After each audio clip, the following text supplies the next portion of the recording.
एक युवक जसले पत्रकारिताबाट देशको आवाज बने, एक विदेशी भूमिमा सङ्घर्ष गर्दै नेपाल फर्किएर जनताको मन जित्ने एक साहसी व्यक्तित्व।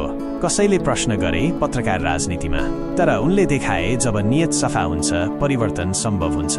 यो हो रवि लामिछानेको कथा, एक सङ्घर्षशील जीवन, एक निडर पत्रकार र एक जनप्रिय नेता।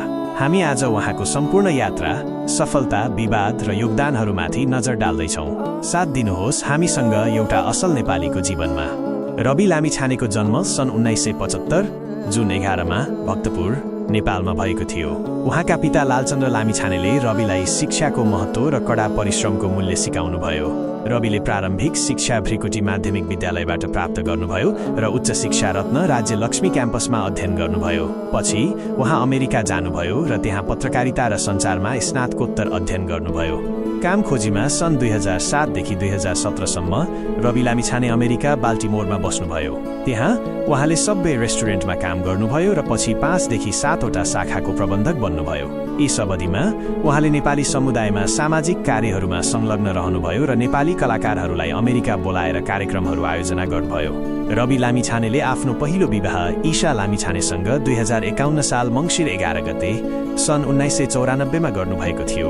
उहाँहरू विद्यालयमा पढ्दा भेट हुनुभएको थियो र त्यसै समयमा प्रेम सम्बन्धमा रहनुभएको थियो। उहाँहरू दुवैजना विद्यार्थी अवस्थामै विवाह बन्धनमा बाँधिनु भएको थियो। सन् 2019 जनवरी 21 मा रवि लामिछानेले निकिता पौडेलसँग दोस्रो विवाह गर्नुभयो। निकिता पौडेल नेपाल चलचित्र विकास बोर्डकी पूर्व अध्यक्ष तथा फिल्म निर्माता हुनुहुन्छ। रवि लामिछाने सन् 2014 मा अमेरिकाबाट नेपाल फर्किनु भएको थियो। त्यस समयमा उहाँ अमेरिकी नागरिक हुनुहुन्थ्यो र नेपाल फर्किएपछि पत्रकारितामा पुनः सक्रिय हुनुभयो। सन् 2015 मा उहाँले नेपाली राहदानी प्राप्त गर्नुभयो। यद्यपि उहाँको नेपाली नागरिकता सन् 2014 मा अमेरिकी नागरिकता लिँदा स्वतः खारेज भएको थियो। यसले पछि नागरिकता विवाद निम्ति आयो। सन् 2018 मा अमेरिकी नागरिकता परित्याग गरेपछि पनि उहाँले नेपाली नागरिकता पुनः प्राप्त गर्ने प्रक्रिया पूरा नगरेको आरोप लाग्यो। यसै कारण सन् 2023 जनवरीमा सर्वोच्च अदालतले उहाँको नेपाली नागरिकता अमान्य ठहर गर्दै सांसद पद र अन्य सरकारी पदहरू खारेज गर्यो। तर सन् 2023 जनवरी 29 मा उहाँले नेपाली नागरिकता पुनः प्राप्त गर्नुभयो र राष्ट्रिय स्वतन्त्र पार्टीको अध्यक्ष पदमा पुनः बहाल हुनुभयो। कीर्तिमान र पत्रकारिता। सन् 2013 मा उहाँले बुद्ध नेपालमा जन्मनु भएको हो भन्ने विषयमा 62 घण्टा 12 मिनट लामो टेलिभिजन टक शो सञ्चालन गरेर गिनिज वर्ल्ड रेकर्ड कायम गर्नुभयो। यसले उहाँलाई राष्ट्रिय र अन्तर्राष्ट्रिय स्तरमा चर्चित बनायो। पछि उहाँले सिधा कुरा जनतासँग कार्यक्रम सञ्चालन गर्नुभयो, जसले भ्रष्टाचार, अन्याय र जनताका समस्याहरू उजागर गर्न महत्त्वपूर्ण भूमिका खेल्यो। यस कार्यक्रमले उहाँलाई जनताको आवाज बन्न सहयोग पुर्यायो। राजनीतिक यात्रा। सन् 2022 मा रवि लामिछानेले राष्ट्रिय स्वतन्त्र पार्टी स्थापना गर्नुभयो। सोही वर्षको आम निर्वाचनमा चितवन 2 क्षेत्रबाट उम्मेदवारी दिई 34,312 मतको बहुमत सहित विजयी हुनुभयो। त्यसपछि उहाँ उपप्रधानमन्त्री र गृहमन्त्रीको पदमा नियुक्त हुनुभयो।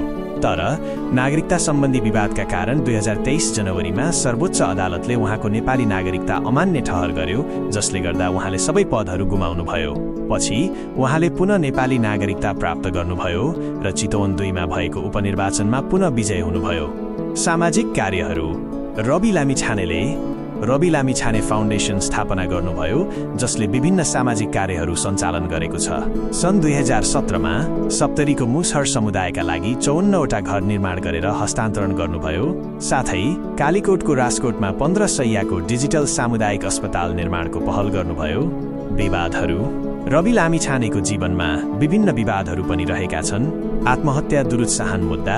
सन् 2019 मा पत्रकार शालिग्राम पुडासैनीको आत्महत्या प्रकरणमा उहाँलाई पक्राउ गरिएको थियो, तर पछि अदालतले उहाँलाई निर्दोष ठहर गर्यो। नागरिकता विवाद।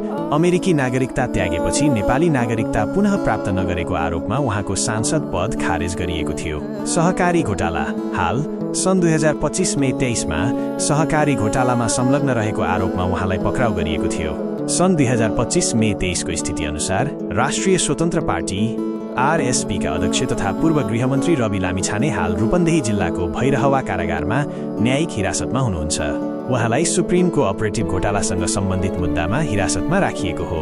सर्वोच्च अदालतले उच्च अदालत बुटवल इजलासको निर्णयलाई सदर गर्दै लामिछानेलाई मुद्दाको अन्तिम फैसला नभएसम्म हिरासतमा राख्ने आदेश दिएको छ। यसअघि लामिछानेलाई रूपन्देही जिल्ला अदालतले 10 लाख रुपैयाँ धरौटीमा रिहा गर्ने आदेश दिएको थियो।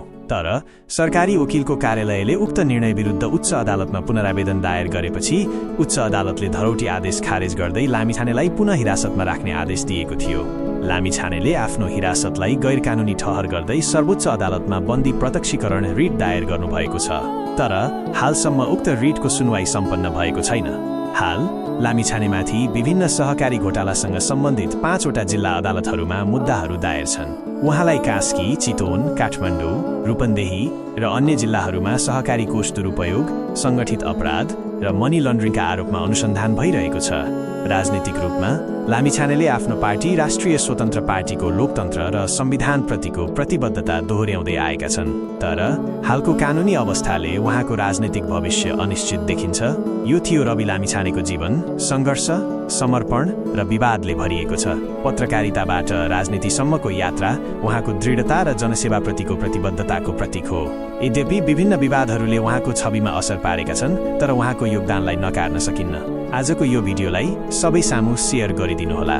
भिडियो मन परेमा लाइक, सेयर, फलो, सब्स्क्राइब गर्नुहोला। धन्यवाद।